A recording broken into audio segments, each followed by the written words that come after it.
لە وەتای 11 سەپتەمبەری ساڵی 2001ەوە ئەو هێرشانەی تۆڕە تێرۆرکاریەکەی ئەلقاعیدە کردیە سەر ئەمریکا، هاوپەیمانەتی نێونەتەوەی دژە تێرۆریزم پێکێنرا و شەڕێکی جیهانیش دەستی پێکرد بۆ لەناوبردن یان هەر هیچ نەبێ بۆ لاوازکردن و سنووردارکردنی جم و جۆڵە تێرۆریستیەکان لە جیهاندا.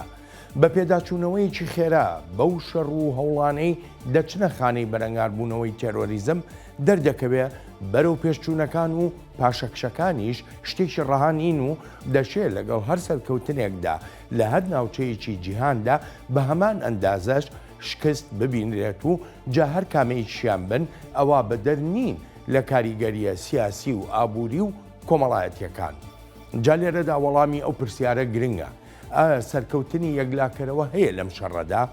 بۆ زۆرێک لە شیکەرەوە وەڵامەکە نەخێرە و باز لە چەند خاڵێک دەکەن و دەڵێن پانوبەرینترین مەیدانی جەنگ لە مێژووی مرۆڤایەتیدا مەیدانەکانی جەنگی دژە تێرۆرە و ئاوێتەکردنی ئاین لەم شەڕەدا هۆکارێکی ترە. ئەمانە بێلەوەی بەردەوام پێویستە بارێکی ئاگایی هەبێ بەرامبەر ئەو هێزە شاراوەیەی بە خانە نووسوەکانی تێرۆریستان ناودێر دەکرێن.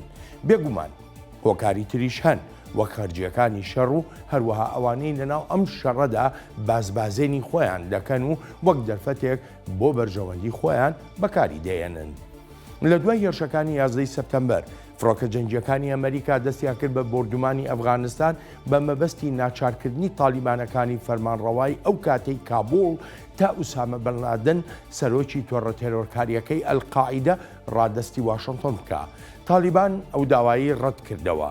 هاوپەیمانانی بەسەرکردایەتی ئەمریکا هێزی سەربازیان ناردە ئەو وڵاتە و حکوومەتەکەی ئەو سای تالیبان ڕووخاو حکوومەتێکی هەڵبژێررا و جێیگرتەوە، بەڵام نەبووە مای ڕاگرتنی شەڕی دژە تێرۆر. لەو ڕۆژەوە تا ئێستایشی لەگەڵدا بێ شەڕی جیهانی دژە تێرۆر بەردەوامە نەکرد لە ئەفغانستان، بەڵکو لە ژمارەی وڵاتی تریشدا وەک عێراق، سووریا، لیبیا، یەمەن بۆ چەند وڵاتێکی تری ئافریکا و باشووری ڕۆژهەڵاتی ئاسیاش.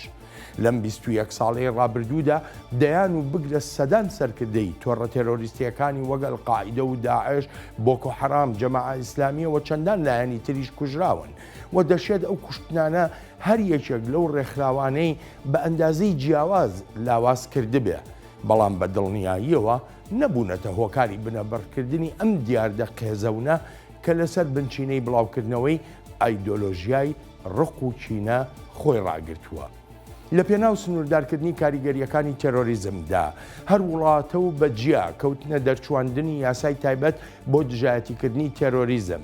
ڕەخنە و ناڕزاییەکی زۆری ڕایگشتی لەسەر ئەو یاسایانە هەبوو، بە تایبەتیش لە هەندێک وڵاتدا لە ڕۆژهەڵاتی ناوەڕاست ئەو یاسایانە بەکاردەهێنران بۆ لێدانی نەیارە سیاسیەکانی دەسەڵاتداران و سەپاندنی قورسترین سزا بەسەریاندا کە هەندێک جار گەیشتۆتە سزای مردن یان زیندانیکردنی هەتاهەتایی.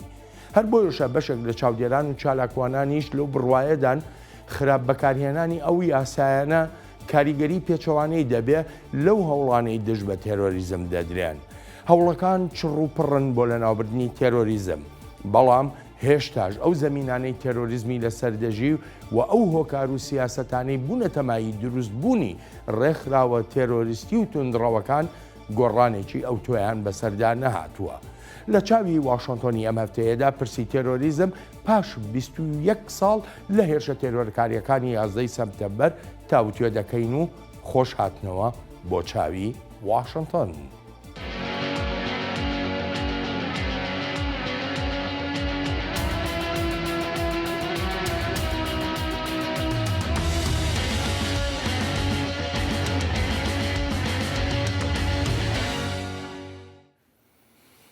یەکەمین ساڵیادی هێرشە تێرۆرکاریەکانی 11 سەپتەمبەر هاوکاتە لەگەڵ تێپەڕینی 1 ساڵ بەسەر کشانەوەی ئەمریکا لە ئەفغانستان و هەروەهاش یەکەمین ساڵیادە پاش کوژرانی ئەیمەنە زەواهری. ئەمریکا بەردەوام جەخت دەکاتەوە لەوەی دەبێت تێرۆریزم و تێرۆریستانیش لەناو ببرێن. 10 ساڵی ویست بۆ دۆزینەوە کوشتنی ئوسامە بن لادن. ئەم هاوینەی ڕابردووش فەرمانماندا بە هێرشکردنە سەر زەواهیری. ئەو کەسە یاریدەدەری بن لادن بوو لە 11 سپتەمبەردا و دواتر بووە سەرۆکی ئەلقاعیدا، چونکە هەرگیز پشووی بۆ نادەین و هەرگیز لە یادمان ناچێت و هەرگیز دەستبەرداری ئەرکەکانمان نابین. ئەوە تا ئێستا زەواهیری چیدی هەڕەشە و مەترسی نییە بۆ سەرگەلی ئەمریکا. 20 ساڵ دواتر شەڕی ئەفغانستان کۆتایی پێهات، بەڵام وەبەستەییمان بێ کۆتاییە بۆ ڕێگەگرتن لە هەر هێرشێکی تر بۆ سەر ئەمریکا. پسپۆڕەکانمان لە دەستگاکانی هەواڵگری و بەرگری و بەرەنگاربوونەوەی تیرۆریزم و پەنتاگۆن و تەواوی حکوومەت بەردەوام و بەوردی و بە وریاییەوە کار دەکەن دژی هەڕەشە و مەترسیە نوێیەکانی تیرۆریزم لەو ناوچە نوێیانەشدا کە تێیاندا بڵاو دەبنەوە. دوابەدوای هێرشەکانی تۆڕەتێرۆرکاریەکەی ئەلقاعیدە لە 11 سپتەمبەردا هاوهەڵوێستیەکی بێوێنە لە ناوگەلی ئەمریکادا هاتە ئاراوە بۆ بەرەنگاربوونەوەی تێرۆریزم جا لە هەر شوێنێکی ئەم جیهانەدا بێ. تا دەواازەکانی دۆزەق دوایان دەکەوین تا نەتوانن بەردەوام بن. بە ملیۆنان ژن و پیاوی گەنج لە سەرانسەری ئەمریکادا لەگەڵ 11 سپتەمبەردا بە ئازایەتی و سووربوونەوە هاتنە مەیدان و بەڵگەنامەی داخۆکیکردنیان لە دەستورەکەماندا مۆر کرد و بوونە بەشێک لە مەزنترین هێزی شەڕکەر لە مێژووی جیهاندا. لە دوای 11 سپتەمبەرەوە سەدان هەزار سەربازی ئەمریکا لە ئەفغانستان و عێراق و لە زۆر شوێنی تری ئەم جیهانەدا بوون تا نەهێڵم تیرۆریستان شوێنێکان هەبێت بۆ داڵدەدان و هەروەهاش لە پێناو پاراستنی گەلی ئەمریکادا. وەک سەرۆکی ئەمریکا لە چەمبۆنەیەکدا جەختی لێ کردوتەوە هەرگیز ئەمریکا بە شوێن شەڕەمۆن نییە، بەڵام کاتێک تێرۆریستان هێرش دەکەن ئەوە پێویست بە وەڵامێکی کەمەرشکێن هەیە و ئەمریکاش سوورە لەسەر ئەو هەڵوێستە. ئەمریکا هەوڵی نەداوە تا شەڕی دژی تیرۆر بەرپا بکات. تیرۆر خۆی هاتە لامان و بەرسەوی ئێمەش لەسەر بنچینەی هەمان ئەو پرەنسیب و سووربوونەوە بوو کە نەوە لە دوایینەوە ئێمەیان پێگەیان تا خەڵکی بێتاوان بپارێزن، داکۆکی لەسەر بەخۆی بکەین و هەمیشە پارێزگاری لە مەشخەڵی ئازادی بکەین بۆ هەموو جیهان، چونکە ئەمانەش ڕاستیە مەزنەکانی وڵات و گەلی ئێمەن. هەر بۆیە هەرگیز تێک ناشکێین و هەرگیز خۆ بەدەستەوە نادەین و هەرگیز هیچ پاشەکشە ناکەین. هێرشەکانی 11 سپتەمبەر لە فەرهەنگی ئەمریکاییەکاندا بە هاوشێوەی هێرشە ئەسمانیەکانی پێرڵ هاربەری ستانی هەوایی ناودێر دەکرێت، واتە ئەو هێرشەی ئەمریکای بردە ناو دووهەم شەڕی جیهانیەوە.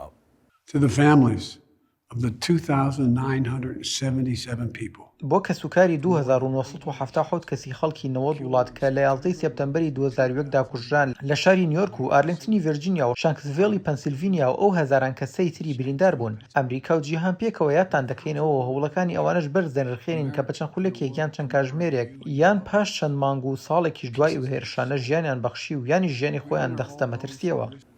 لە وەتای 11 سپتەمبەری ساڵی 2001ەوە بەردەوام ئەمریکا ڕاشکاوانە پەیامی خۆی چەندبارە کردوێتەوە سەبارەت بەوەی تێرۆریستان لە هەر جێیەک بن ئەوە دەستی داد پێیان ڕادەگات و دادوەریشیان بەسەردا دەسەپێنرێت. ئەمریکا بەردەوام سووربوون و توانایی خۆی نیشان دەدات بۆ بەرگریکردن لە گەلی ئەمریکا دژی ئەوانەی دەیانەوێت زیانمان لێ بدەن. جارێکی تریش ڕوون و ئاشکرای دەکەینەوە. گرنگ نییە چەندێک دەخایەنێت، گرنگ نییە لە کوێ خۆت دەشاریتەوە. ئەگەر مەترسیت بۆ سەرگەلی ئەمریکا ئەوە ئەمریکا دەدۆزێتەوە و لەناوت دەبات. ئەمریکا لە جیهاندا بە وڵاتی دەرفەتە یەکسانەکان ناسراوە و هەروەهاش وێڕای ناکۆچی سیاسیەکانی نێوان کۆماری و دیموکراتەکانیش لەسەر پرۆژەکانیان، بەڵام کاتێک دۆسیەکان دەکەونە خانەی دۆسەی بەرژەوەندی گشتی و بەرژەوەندی ئاسایشی نیشتیمانیەوە، ئەوە هەموو ناتەبایی و ناکۆچیەک لە پێناو ئەمریکادا بۆلاو دەنرێ. یەکگرتووی بەو مانای نییە کە دەبێت بڕوامان بە هەماشت دەبێت ڕێزی بێچەند و چونمان هەبێت بۆ بڕوای یەکتر. ئێمە لە مێژووی جیهاندا دەگمەنین، چونکە ئێمە تەنها وڵاتێکین لەسەر بنچینی ئەو بیرۆکەیە دروست بووین کە دەڵێت هەموو کەسێک بە یەکسانی دروست بووە و پێویستە لە تەواوی ژیانیشیدا بە یەکسانانە سەر و سەودا بکرێت. ئەمە ئەرکەکەی بەردەممانە تا ببینە پێشەنگ، نەک هەر لەوەی نمونەی لە هێز و دەسەڵاتدا بەڵکو لە هێز و توانایی نمونەکەشماندا. 11 سپتەمبەر نەکەر ئەمریکا بەڵکو جیهانیشی هەژاند و دنیایەکی نوێی پاش 11 سپتەمبەری دروست کرد کە دەکرێت بگوترێ هیچی کەمتر نەبوو لەو ئاڵوگۆڕانەی پاش لەبەر یەک هەڵوەشاندنەوەی یەکێتی سۆڤێتی پێشوو هاتنە ئاراوە. 11 سپتەمبەر پرسیار و گومانێکی جیهانیانەی بە دوای خۆی داهێنا لەسەر ئاشتی و ئاسایش و سەقامی گیری، هەروەهاش چۆن بتوانرێ جم و جۆڵە تێرۆریستیەکان سنووردار بکرێن. هەرچەندە لایەنە ئیسلامیەتون ڕەوەکان کەوتنە بانگەشەی ئەوەی ئەمریکا شەڕی ئاینی ئیسلام دەکا، بەڵام هەرزوو بە زوو ڕەفتار و دیمەنە خوێناویەکانی ڕێکخراوە توندڕەوە ئیسلامیەکان وەک کوشتنی دڕندانەی هەزاران موسڵمان و کریسچیان و ئێزدی و بێتاوانەکانی ئاین و ئاینزاکانی تر تەواوی ئەو بانگەشانیان پوچەڵ دەکردەوە. ئفتیخار حوسەین سەرنووسەری بەشی دیوە میوانی ئەم هەفتەیە چاوی واشنگتنە. ئفتیخار سوپاس و پێزانین بۆ ئامادەبوونت. یەکەم پرسیارم ئەوەیە هەڵسەنگاندنی خۆت چۆنە بۆ دنیای دوای 11 سەپتەمبەر 21 ساڵ تێدەپەڕێ، بەڵام هەتا ئێستا تێرۆریزم هەر لە جم و جۆڵدایە لەناو نەبراوە. چەند 21 ساڵی ترمان دەوێت بۆ لەناوبردنی تێرۆریزم؟ Well, thank you very much for inviting me, first of all. And second, this is really a great question. سەرەتا زۆر سوپاست دەکەم بۆ میواندارێکەت و دووهەمیش بەڕاستی ئەمە پرسیارێکی زۆر جوانە. پێم وایە هەر کەسێک بە دوواداچوون بکات لەسەر شەڕی دژی تیرۆریزم و هەروەهاش ئەوانەی هێرشەکانی 11 سێپتەمبەریشان لەیادا هەمان ئەو پرسیارە دەکەن ئایا ئەم شەڕە چەندێک دەخایەنێت. هیچ کەسێک ناتوانێت ژمارەیەک یان وادەیەک دابنێت. وەک لێرە لە واشنگتن جۆمان لە کاربەدەستان دەبێت و هەروەهاش پێشتۆزێکی ژیۆمان لە سەرۆک بایدن بوو لە ڤیدۆکەدا و دەڵێت گرنگ نییە چەندێک دەخایەنێت. ئەمەش یانی ژمارەی ساڵەکانی چەندێک دەخایەنێت نادیارن، بەڵام وەک دەگوترێت گەر سەیری ڕاستی تونند و تیژەکان بکەین لەسەر زەوی یان ئایدۆلۆژیای تیرۆریستان کە زیاتر پەرەی سندووە، هەروەها ئەو گۆڕانکاری لە تاکتیکەکانیشدا کراون لەقی زیاتری ڕێکخراوە تیرۆریستەکانمان بینیون. بۆ نمونە القاعیدە، داعش و داعش لە خۆراسان، لەقی ئەفغانستانی داعش و بۆکۆ حەرام و ئەلشەباب و تەحریکی تالیبان لە پاکستان و چەندان ڕێکخراوی دیکەش. هەڕەشە و مەترسیەکانی تیرۆریزم جۆرا و جۆرن. وەک لە دواترین راپۆرتی وەزارەتی دەرەوەی ئەمریکاشدا ئاماژەی پێکراوە و باسیش لە گۆڕانی تاکتیکەکانیش دەکات.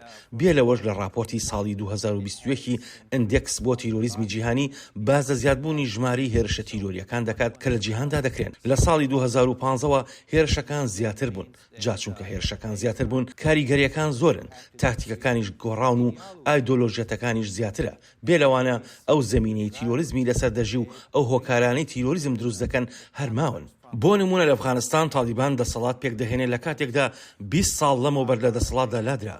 قەیران هەرماوە وەک ناوچەی دوورە دەستەکانی ئەفغانستان و پاکستان. مەبەستم ناوچەکانی پەشتوونەکانە. تیرۆریستان هێشتاش بوونیان هەیە و لەو ناوچانە و خەڵکیش هەست بە کاریگەریەکانیان دەکەن. جا بەهۆی ئەم هەموو هۆکارانەوە ناتوانرێت بگوترێت وادەیەک دادەنرێت کاربەدەستانی ئەمریکا، ئەندامانی کۆنگرێس، نەتەوەی گرتوەکان و وڵاتانی دیکەی هاوبەشن لە شەڕی دژی تیرۆریزمدا هەروادی و سەرچاوەکانیان زیاتر دەکەن و فراوانتریشی دەکەن و هاوکاری زیاتری یەکترن بۆ بەڕەنگاربوونەوەی تیرۆریزم. more coming together to fight terrorism.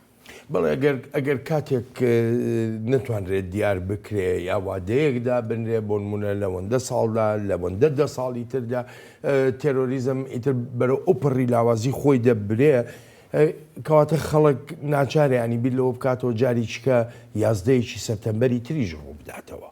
Well, that's an assessment we have, I think, seen from the officials that Al-Qaeda هەڵسەنگاندنێک هەیە لە کاربەدەستانەوە جۆمان لێبووە کە چاوەڕوان ناکرێت تا ساڵی 2023 ئەلقاعیدە یان داعش بتوانن هێرشێکی گەورە بکەن. هەڵبەتە ئەمە مەزەندەی کاربەدەستانی ئەمریکایە، بەڵام کەسیش ناتوانێت ئەگەری هێرشکردن بە دوور بزانێت، چونکە هۆکارەکان هەن. جاکوژانی ڕێبەرانی ئەو ڕێکخراوە تیرۆریستیانەی کە هەن وەک ئەلقاعیدە یان داعش بەلەقەکانیانەوە لە شوێنەکانی جیهاندا دەشێت کاریگەری هەبێت. بەڵام وەک باسم کرد، زیاتر بوونی ئایدۆلۆژیەکانی ئەو ڕێکخراوانە پەیوەندی زیاتری خەڵک پێیانەوە شکستی ئابووری سیاسی لە جیهانی ئیسلامیدا ئەمانە هەلومەرجەکەن هێشتا بوونیان هەیە. بێلەوانش ئەو پرۆپاگەندانی ئەو ڕێکخراوانە دەیکەن وەک ئەلقاعیدە و ئەلشەباب و تالیبان و ئەوانی دیکەش ئەوە تا تۆڕەکانی سۆشال میدیان پڕ کردووە، دەتوانن بیرۆکەکانی خۆیان بگێنە کۆمەڵگەکان لە ناو جیهانی ئیسلامیدا بە تایبەتیش بۆ گەنجان. لەگەڵ ئەمەشدا جیهانی ئیسلامی نەیتوانیوە ئەڵتەرنەتیڤێکی کارکردن بدۆزێتەوە لە بەرامبەر ئەو ڕێکخراوانە. هەر بۆیە شیانی هێرشی دیکە هەن، بەڵام ئەوەیە کاتەکەی نەزانراوە. لەگەڵ ئەوەشدا کە لە ڕێی بەکارهێنانی هێزی لەشکریەوە جم و جۆڵی ئەو ڕێکخراوانە کەم دەبنەوە، بەڵام بەو مانایە نییە تواناییان بۆ هێرشکردن نەمێنێت. You cannot put a number that one, but there is still capabilities they can. افتخار یەکێ لە کێشەکانی تر ئەوەیە، ینی لە جیهاندا هەوڵێکی زۆر درا لە ڕووی لەشکریەوە بەکارهێنانی میکانیزمە لە شکریەکان بۆ شەڕی دژی تێرۆر، بەڵام وەکو سەرکردە لەشکرەکان، وەکو سەرکردە سیاسیەکان، وەکو چاودێری ژاماژەی پێدەکەن ئەمەندە بەز نییە، بەڵکو پێویست بەوەیە کە گوتارێکە بێ بتوانێت لە ڕووی هزرەوە بەرپەرچی ئەم ئایدۆلۆژیای ڕق و چینەیە بداتەوە. ئەو وتارە لە بەرپرسیارەتی چیە؟ پێت وایە بەشێکی گەورەی ئەو بەرپرسیارەتە بکەوێتە سەر ئیسلامی میانڕە و Well, if I understand the question correctly, the responsibilities lies both and most importantly within the Islamic world. ئەگەر بە تەواوەتی لە پرسیارەکە تێگەیشتە بم ئەوە بەرپرسیارەتێکە زیاتر لە سەرشانی جیهانی ئیسلامیە. هۆکارەکەش ئەوەیە هیچ شتێکی ئەوتۆمان نەبینی وەک جێگرەوەیەکی ئەو ئایدۆلۆژیەتی ڕقوچینەیە بتوانێت بەهۆ بەرەنگاریان ببێتەوە کە ئاینی ئیسلام ئاینی ئاشتی و ڕەهەندی میانڕەویش هەیە. دەبوایە فقی ئیسلامی لە جیهانی موسڵمانان ئەم ئەڵتەرنەتیڤەی هەبوایە بۆ بەرەنگاربوونەوەی ئەڵقاعیدە و ئەوانی دیکەش. خاڵی دووەمیش ئەوەیە بۆ نمونە لە پاکستان گەنج بەکاردەهێنرێت لە سەدا 65 دانیشتوانەکەی 225 ملیۆنەکەی پاکستان بریتێ لە گەنج. ئەو گەنجانەی بێهیوا دەبن و چاواشە دەکرێن بە تایبەتی کاتێک گویان لە ڕێبەرانی وڵاتەکەیان دەبێت و شکستی سیاسی خۆیان و مەینەتەکانیان لە ئەستۆی ئەمریکا دەنێن یان کاتێک گوتارەکان لە جیهانی ئیسلامیدا دەبێتە ئەوەی هەرچێک ڕوو بدات لە ئەستۆی ئەمریکا و جیهانی ڕۆژ ئاوادا ببینرێت. ئەوە بێگومان هیچ شتێک ناگۆڕدرێت. با سەیری ئێران بکەین لەوێ هەموو شتێک بۆ بەدژایەتیکردنی ئەمریکا لە پاکستانیش کە دوو هەم گەورەترین وڵاتی ئیسلامیە هەر هەمان بابەتە. ئەو دیاردەیە لە زۆر وڵاتی دیکەشدا دەبینین. جا ئەگەر گۆڕانکاریەک لە وتارەدا نەبینرێت ئەگەر هۆکارەکانی دروستبوونی تونڕەوی لە ناو نەبرێن لە ناو کۆمەڵگەکانی خۆیاندا و پەروەردەیەکی مۆدێرن و میانڕە و دابین نەکرێت ئەوە هیچ شتێک ناگۆڕدرێت. پێم وایە جیهانی ئیسلامیش دەزانێت جیهادکردن وەک ڕوانیکی ئاینی ئیسلامی بوونی هەیە بەڵام خۆ دەشزانێت خوێندنەوەی جیاواز و تاکتیکی جیاواز لەم جیهادەدا بەکاردەهێنرێت. بەڵام هێشتا نەهاتوون بە خوێندنەوە بابەتەکان بەرەنگاری ئەڵقاعیدە و تیرۆریستانی تر ببنەوە. جا لێرەوە پێویستە ڕۆژ ئاوا بێتە ناوەوە ئەوەی ڕۆژ ئاوا دەتوانێت بیکە بریتێ لەوەی زیاتر و زیاتر بچێتە ناو جیهانی ئیسلامیەوە. دەبێت ئاماژە بە زانیاریەکانی راپۆرتێکی ڕێکخراوی ڕاند کەم کە چەند ساڵێک پاش 11 سپتەمبەر ئامادەی کردبوو ئاماژەی بە چەند خاڵێک کردبوو لەسەر ئەم بابەتە و چۆنیش کاریگەر دەبێت. یەکێک لەوانە پەرەپێدانی ئابووریە کە پێویستە بۆ جیهانی ئیسلامی و گەشەپێدانی ژیانی هاوڵاتیان و گرنگیشە بۆ کاڵکردنەوەی ئەو هەسی دژە ئەمریکایە یان دژە ڕۆژ ئاوایی دروست کراوە. هەروە ڕیفۆرمکردن لە ناو ئیسلامی خۆشیدا هەڵبەت ڕۆژاوا ناتوانێت لەمەدا یارمەتی دەربێت و پێویستە لە ناوخۆی جیهانی ئیسلامیدا بکرێت. ئەو مەدرسانی هەن جا لە عەرەبستانی سعودیە بێت یان لە پاکستان یانیش لە ئەفغانستان کە بوونەتە سەرچاوەیەک بۆ بڵاوکردنەوەی توندڕەوی دەبێت کۆتاییان پێ بهێنرێت. جا بۆیە پێویستە جیهانی ڕۆژئاوا پەرە بدات بە پەیوەندیەکانی لەگەڵ جیهانی ئیسلامیدا و جەخت بکرێتەوە لە هەبوونی تێگەشتنی زیاتر سەبارەت بۆی ڕۆژئاوا دژی ئاینی ئیسلام نییە و هەروەهاش ئاینی ئیسلام دژی ڕۆژ ئاوا نییە. بێگومان ئەمەش زۆر بنەڕەتیە بۆ هەبوونی پەیوەندێکی باش.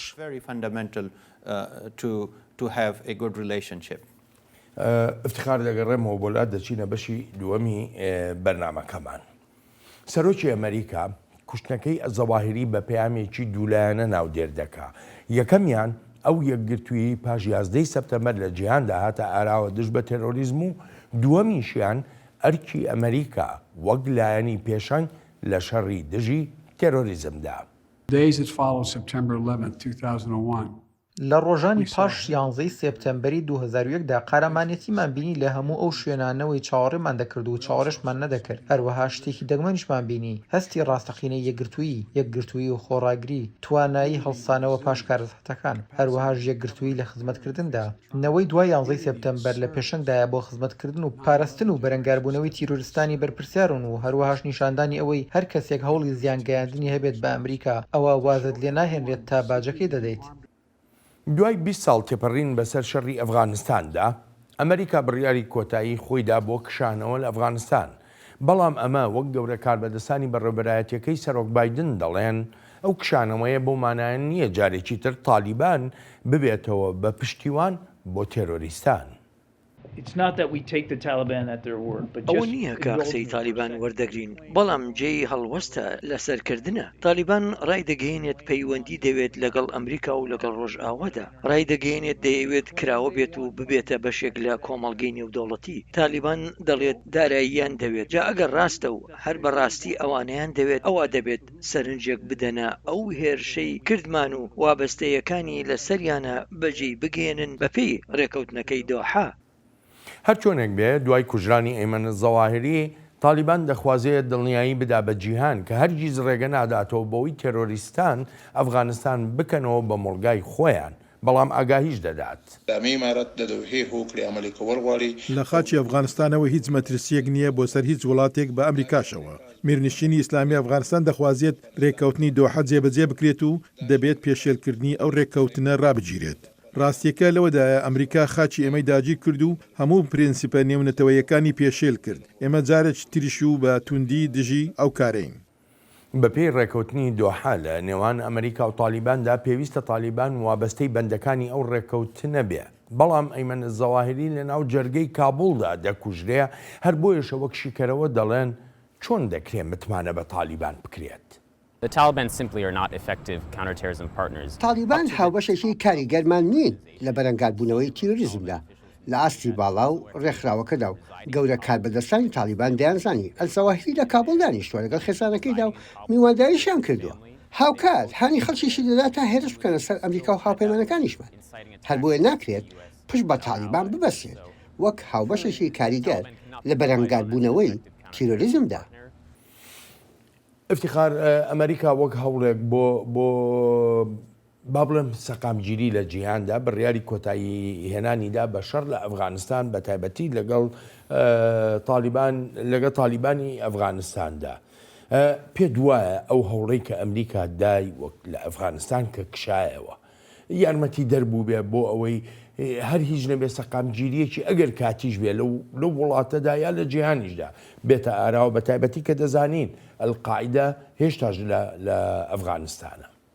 Yeah, again, that's a very good question. The withdrawal of the United States, I would say... بەڵێ ئەمەش پرسیارێکی زۆر باشە. کاریگەری کشانەوەی ئەمریکا لە ئەفغانستان لەسەر سەقامگیری ئەو وڵاتە و ناوچەکەش هەیە. لە ڕوانگەی شەڕەکانی کە دەکرێن گواستنەوەشیان بۆ ناوچە دووردەستەکان وەک ناوچەی عەشرەتەکان لە پاکستان و بە تایبەتیش بۆ ناوچەکانی پەشتوونەکان بەهۆی کشانەوەکەوە ئەمریکا باڵادەستی خۆی لەدەستدا لەو ناوچەیەدا. بەڵام باڵادەستی دیبلۆماسی و هەموو ئەو جۆرە کاریگەریانی پێشتر واشنگتن دەویست هەبێت هەر ئەمڕۆ بەر لەوەی بێمە ستۆدیۆ بۆ ئەم بەرنامەیەت بابەتێکی فرانک مەکێنزم سیر دەکرد کە یەکێک بوو لە سەرکردە باڵاکانی لەشکری ئەمریکا و لەو ماوەی ڕابردوودا خۆی خانە نشین کرد. دەڵێت لە ئێستادا ئەمریکا توانایەکی یەجگار سنوورداری هەیە بۆ کۆکردنەوەی زانیاریەکان چونکە کەسی نەماوە لەوێ. ئەمەش واتە واشنگتن توانایی خۆی لەدەستداوە بۆ کۆکردنەوەی زانیاریەکان لەسەر ئەلقاعیدە. کوژانەکەی زەواهری لە ئاسمانەوە بوو. جا ئەم کشانەوەی توانایەکانی ئەمریکا سنووردار دەکات. بێ لەوەش تالیبان تەواوی ئەفغانستانی داخست بەڕووی وڵاتانی تر و ڕێکخراوەکانیشدا.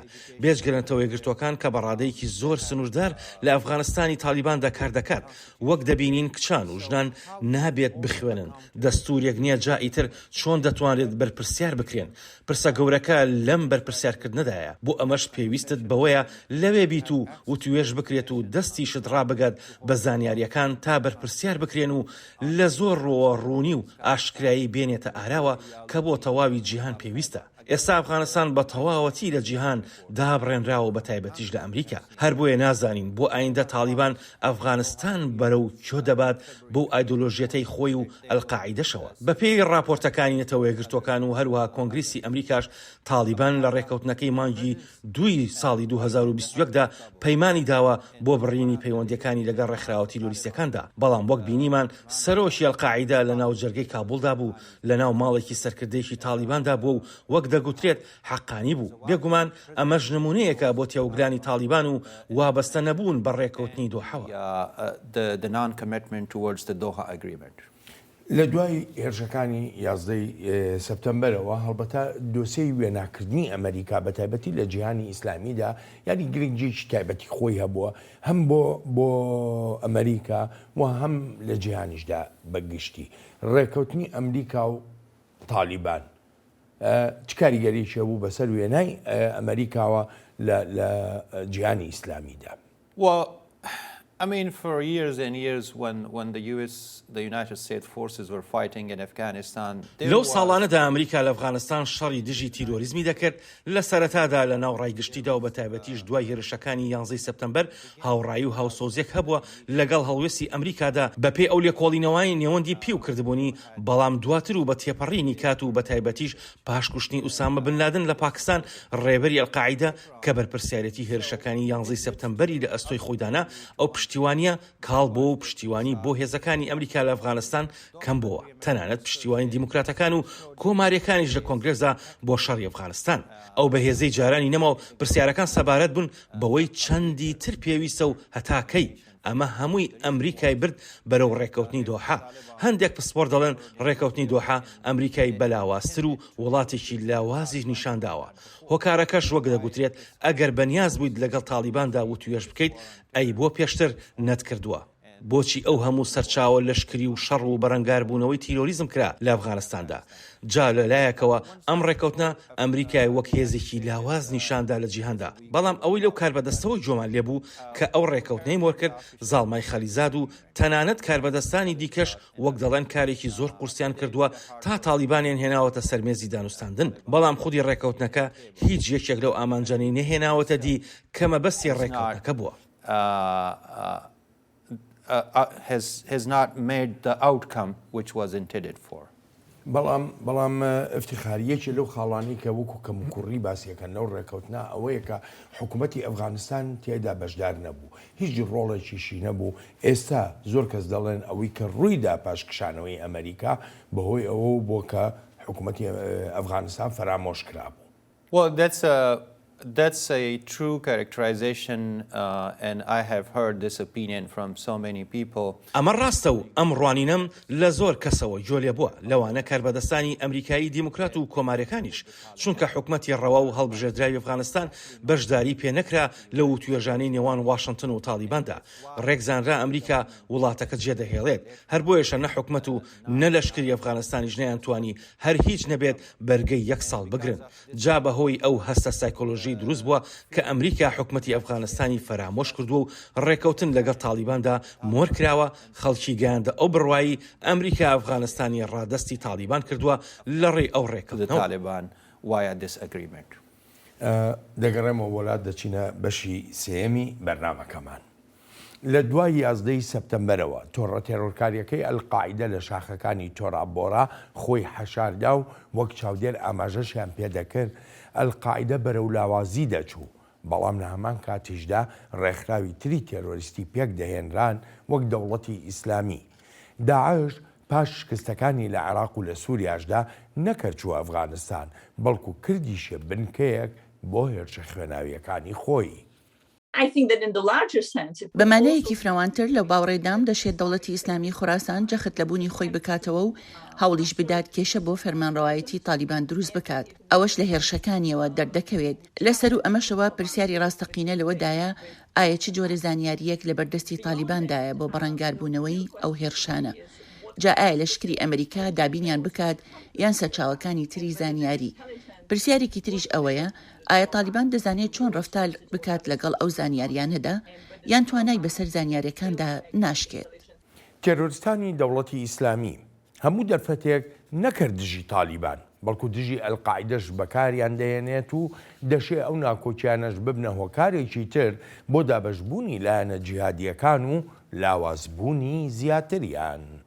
And they also look weak against their main rival at this point. تالیبان لەم کاتەدا لاواز دەنوێنێت لە بەرامبەر داعش لە خوراسان کە هەر ئێستاوە کوشتارەکەی ئەلزەواهیری و شکستی تالیبانش لەوەی نەیانتوانیوە بیپارێزن بەکاردەهێنێت وەک نمونەیەکی تر لەسەر ئەوەی بۆچی ناکرێت بڕوا بە تالیبان بکرێت یان سەبارەت بۆی کە تالیبان لایەنە گونجاوەکە نییە بتوانێت بزوتنەوەی جیهادی لە ئەستۆ بگرێت هەروەهاش جەختکردنەوە لەوەی داعش ڕێکخراوە جیهادی ڕاستەقینەکەیە بۆ هەر کەسێک ئامانجی جیهادکردنی هەبێت جا ئەمە سەروەختێکی قورس دەبێت بۆ تالیبان هەروەها بۆ قاعیدەش بەڵام ڕکابەرەکانیان لە دەوڵەتی ئیسلامی لە ئەفغانستان و لە جیهانیشدا بایەق دەدەن بە بەکارهێنانی ئەو پشەویانە. شیکەرەوە دەشڵێن لەوانەشە ئەلقاعیدە لە پاش کوژرانی زەواهری هەوڵ بدا بە جۆرێکی تر خۆی ڕێک بخاتەوە تا بتوانێت لە بەرامبەر نەیارە جیهادیەکانی و هەروەها لە بەرامبەر جیهانیشدا ڕابۆستێتەوە. In a sense, that's not necessarily going to fundamentally transform. جا ئەمە بەو مانایە دێت کە مەرز نییە گۆڕانکاریەکی بنەڕەتی بێنێتە ئاراوە لە کردەکانی ئەلقاعیدەدا لە جیهاندا بەڵام لەو ڕوانگەیەوەی ئەلقاعیدە ببێتە ڕێکخراوێکی خاوەن سەکردایەتێکی نێوەندی و سەرۆکاری هێرشە تیرۆریەکان بکات لە سەرانسەری جیهاندا بە ئاشکرایی ئەمە کاریگەری دەبێت.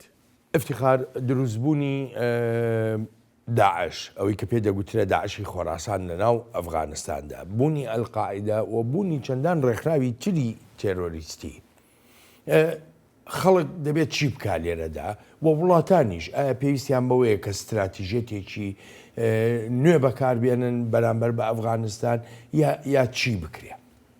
Well, I think there can be changes to the strategy. پێم وایە دەشێت گۆڕانکاری لە استراتیژێتەکاندا بێتە ئاراوە بەڵام ئەمە دەکەوێتە سەر وابەستەی تالیبان بۆ بەڕەنگاربوونەوەی تیرۆریزم چونکە ئێستا تالیبان خاوەنی دەسەڵاتە لەوێ خاڵی دووەمیش ئەوەیە لە ناوچەی عەشەتەکانی پاکستاندا لەسەر سنووری ئەفغانستان بۆشاییەک هەیە و مافێکی دەستوری نییە بۆ خەڵکەکەی پریشکی ئەگرەکانی ئەفغانستانیش بەردەوام لەو ناوچەیە بینراوە و ئەمەش وەهای کردووە ڕێکخراوە میلیشیایەکان بە تالیبانیشەوە ئەو کاتەی شەڕی ئەمریکایان دەکرد هەروەها حەقانیەکانیش بنکەی خۆیان ببەنە ئەو ناوچە دووردەستانی پاکستان جا کاتێک سەیری دۆسی ئەو کێشەیە دەکەیت و دەتەوێت تێگەشتنێکە بێت لەسەری ئەوە دەبینیت بەرپرسیارەتێکی گەورە دەکەوێتە سەر حکومەتی پاکستان بەرپرسیارەتێکی گەورەش دەکەوێتە سەر تالیبانی فەرمانڕەوای ئێستای ئەفغانستان هەروەها بەرپرسیارەتیش لەسەر وڵاتانی ناوچەکەش هەیە وەک وڵاتی چین دەنگێکی ئەو تۆی نییە ڕنگدانەوەی ئەو ڕەوشە لە بوارە دیبلۆماتیەکەیدا نییە تەنها لەو بارەدا کاردانەوەی هەبووە کە هێرش کرایە سەر یەکێک لە ڕێکخراوەکانی و دەیویست لایەنێک بەرپرسیار بکات تا ئێستاکە نەمان بینی و نەمان بیست لە هیچ یەکێک لە دیبلۆماتەکانی چین کە بە ئاشکرایی دژی تیرۆریزم لە ئەفغانستان بدوێت کە دەشێت ئەمەش بەهۆی پەیوەندیەکانیەوە بێت لەگەڵ ژمارەیەک وڵاتانی جیهانی ئیسلامیدا یان چەند هۆکارێکی دیکە بێگومان بەرپرسیارەتی وڵاتانی تری ناوچەکەش جا سەبارەت بۆی جیهان دەتوانێت چی بکات جیهان لە ئێستادا باڵادەستێکی سنوورداری هەیە لە ئەفغانستاندا و ئەمەش ڕاستیە و کەسیش ناتوانێت بیگۆڕێت ئەمریکا دەخوازێت و هەوڵیش دەدا تالیبان بەشداری پێ بکات لە دۆسیەکانی وەک مافەکانی مرۆڤ و تیرۆریزم و بڕینی پەیوەندیەکان لەگەڵ ئەلقاعیدەدا و ڕێکخراوە تیرۆریستەکانی دیکەی لە ئەفغانستاندا هەن حکومەتی پاکستان چەند کردەیەکی لەشکری کردووە لەو ناوچە دووردەستانەدا بەڵام خۆڕێخستنەوەی تالیبان و داعش و ڕێکخراوەکانی تریشمان بینیوە لەو ناوچەیانەدا جا لێرەدا هەر تەنها بەکارهێنانی تاکتیکی سیاسی و میکانیزمی لەشکری بەزنین بۆ لە ناوبردنی تیرۆریزم بەڵکو کۆمەڵێک بابەت هەن دەبێت پێکەوە کار بکەن وەک وابەستەبوون بە فەرمانڕەوایەتێکی بەهێزەوە بۆ دابینکردنی پێداویستە بنچینیەکان و بنەبڕکردنی هۆکاری قەیرانەکان تا ئەو ژینگەیە نەمێنێت کە ڕێکخراوە تیرۆریستەکانی لەسەر جێگیر دەبن هەروە پێویست دەکات دامەزراوەی دەوڵەتی هەبێت بۆ کۆنتڕۆڵکردنی هەموو ڕەوشەکە و بە جێگەیاندنی بەرپرسیارەتەکان بەرامبەر هاوڵاتیان پێم وایە ئەمریکا بە تەنیا و خەرجکردنی بە ملیارەها دۆلار لەو ناوچەیەدا کاریگەریکی ئەو تۆی نەبوو خەڵکیش لە قسە و باسەکانیاندا گازندەیان هەیە سەبارەت بۆی دەبوایە تیرۆریزم بنەبڕ بکرایە یان ڕێگا بە مەدرسەکان نەدرانایە تەنها لە پاکستان زیاتر لە 36,000 مەدرسە هەیە و ئێستا لە ئەفغانستانیش هەیە چونکە زۆرێک لە تالیبان لەو مەدرسانەدا خوێندوانە جا زۆر هۆکار هەن کە پێویستە چارەسەر بکرێن بۆ لە ڕەگ و ڕیشەوە هەڵکێشانی تیرۆریزم So there are on so many fronts you have to take care of the reasons to eliminate terrorism.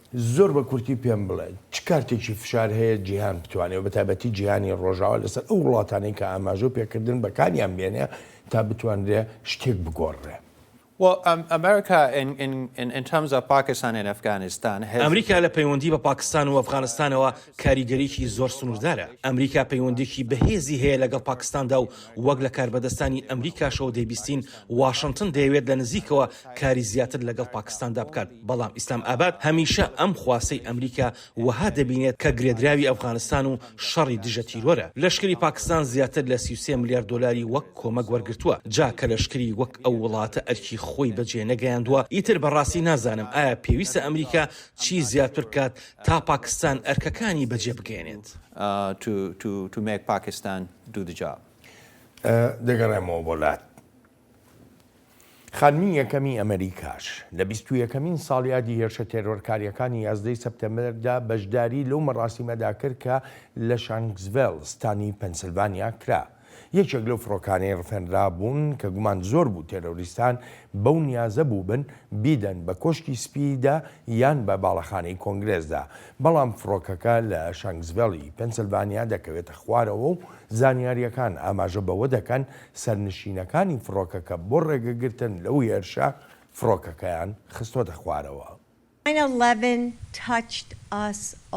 11 سپتەمبەر کاریگەری هەبوو لەسەر هەمومان و هەمومانیشی گۆڕی بەڵام ئەوەشی بیرخستینەوە بە ئازایەتی و سۆز دەتوانین ببینە ڕۆشنایی بۆ هەموو تاریکاییە. نیشانی داین ئێمە هەمومان پێکەوەین. جا کاتێک پێکەوە لەسەر ئەم زەویە پیرۆزە وەستاوین، تۆماری خەمباری هەمومان وەک یادگاریەکە بۆ ئەو بیرەوەریانەی لە ناخی هەموماندایە. ئەوە ئەو میراتەیە کە پێویستە لەگەڵیدا بژین و بەردەوام بە هیوا بەرەنگاری ڕق ببینەوە و خۆشەویستی بۆ قوربانیەکانمان بەردەوام پێکەوەمان ببەستێتەوە. کاملا هەرس جێگری سەرۆکی ئەمریکاش بەشداری لە مەراسیمەکەی شاری نیویۆرکدا کرد و لەوێش کەسوکاری قوربانیەکان هەر یەکە و بە شێوەیەک باسی لە ژیانی دوای 11 سەپتەمبەری ساڵی 2001 دەکرد.